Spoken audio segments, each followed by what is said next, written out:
आज परमात्मा के बच्चे जिनको दीक्षा प्राप्त हो चुकी है, उसके परिवार के अंदर एक मिनी आश्रम बन गया। ऐसा स्थान बनाया जाता है जहाँ भगवान के स्वरूप को रखते हैं, जहाँ परमात्मा की ज्योति जलाई जाती है। सभी उठकर वहाँ प्रणाम करते हैं। सुबह और शाम दोपहर को भगवान की चर्चा चलती है, रामायणी होती है, आरती होती है, सुबह के नित्यनेम होते हैं। फिर दिन में जब भी टाइम लगता है, कोई मंत्र कर रहा है, कोई सिमरन सतनाम का कर रहा है, तो कितना माहौल बदल गया ना। उसमें बकवाद बतलावा वो न बोला, वो न बोला, उसका नाश होगा, उनका ऐसे नुकसान होने वाला है, वो ऐसे गलती करते हैं। तो इस तरह की बकवादें बतला के उस परिवार, उस घर के अंदर हम ये कुविचार छोड़ देते थे। फिर वो कुविचार हमारे मस्तिष्क में टकराते रहते थे, हमें डिस्टर्ब रखते थे, शांति नहीं होने देते हैं। और जब परमात्मा की महिमा और अमृतवाणी जब स्टार्ट होती है तो कुविचार ऊपर चले जाते हैं और सुविचार उस घर में धीरे धीरे स्थापित होने लग जाते हैं। फिर घर में शांति शुरू हो जाती है। ये तरीका है। अब कहीं भी परमात्मा की चर्चा नहीं। सुबह उठते या तो न्यूज़पेपर पढ़ देंगे जिनमें कोरी झूठ बकवाद भर रखी होती है, समाचार पत्र, या टीवी चलाएंगे, समाचार सुन लेते हैं, सारे दिन बकवाद गड़े, या फिर फिल्म देखेंगे। तो जब तक प्राणी के पूर्व जन्म के शुभ संस्कार चलते हैं तब तक वो कुछ भी करता रहे, और सपने में भी भगवान याद ना करो, उसको सारे सुख मिल रहे होते हैं। तो संसार ये देखता रहता है, भगत भी डिस्टर्ब हो जाते हैं कि हम भक्ति भी कर रहे हैं, हमें आपत्तियों का फिर भी कोई ना कोई सामना करना पड़ जाता है, और दूसरा व्यक्ति सारा दिन बकवाद करते हैं, शराब पीते हैं, ताश खेलते हैं, राजनीति में बड़े रहते हैं, और कोई भी बुरे काम की कोई टाल नहीं उनके, और वो फिर भी सुखी है। तो इसको देखकर विचलित ना होना, परमात्मा के बताए इस पॉइंटों को, बिंदुओं को ध्यान से सोचना। कहते वो पिछले जन्म के पुण्यकर्मी प्राणी हैं, और जब तक उनके पुण्य चलेंगे वो कितने को बद करो, उनको कोई हानि होने वाली नहीं है।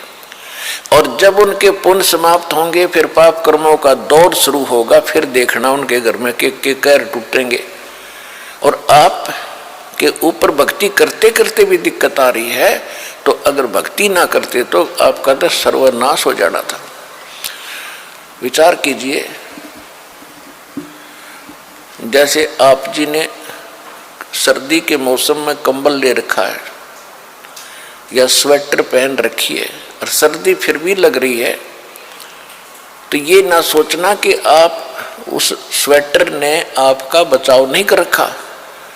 अब जैसे यहाँ भक्त कई कहते हैं जी हमने पाठ भी करवा लिया, जोत भी बोल दी, चौथी हाजरी भी लग गई, अभी तक हमें कोई विशेष लाभ नहीं हो पा रहा। ये तो हो ही नहीं सकता कि जब आप इतना कर्म कर रहे हो भक्ति का तो कोई लाभ ना हो। ये तो आपकी अनजान सोच है, बालक बुद्धि है। अब जैसे सर्दी का मौसम है, किसी ने स्वेटर पहन ली और फिर भी उसको सर्दी लग रही है, तो ये ना सोचना कि स्वेटर ने अपना काम ना कर रखा। स्वेटर अपना काम कर रही है, लेकिन सर्दी अधिक है तो उसके लिए जर्सी और पहन ले ऊपर के, और उसके बाद भी सर्दी महसूस हो रही है तो कंबल ओढ़ ले। यानी ये नहीं है कि ये कहना कि मैंने जर्सी भी पहन ली फिर भी सर्दी का लग रही हाथ पैरों को।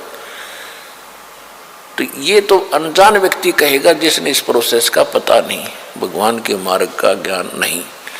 तो जो आप पुण्य कर रहे हो और विधिवत कर रहे हो, पूरी विधि यहाँ पर प्राप्त है। गुरु जी के बिना दान करना व्यर्थ है। आप जी को सतगुरु मिले, आप जी को विधि मिली है, आपको पूर्ण परमात्मा मिला है, पूर्ण परमात्मा का मार्ग मिला, सत भक्ति मिली है, और फिर आप साधनाएं सही कर रहे हो, तो आप ये ना सोचना कि आपको लाभ नहीं हो रहा। आपके पाप कर्मों की सर्दी घनी है, और ये करते करते भी कहीं ना कहीं से थोड़ी बहुत ठंड महसूस हो रही है। यदि ये ना कर रहे होते तो नमूनिया होकर मर जाते। ये समझ लेना।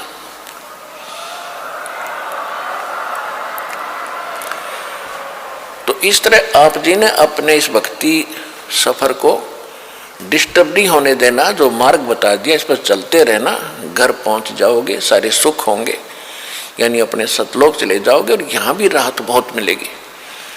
तो इसी प्रकार जो ऐसा कहते हैं वो बालक है,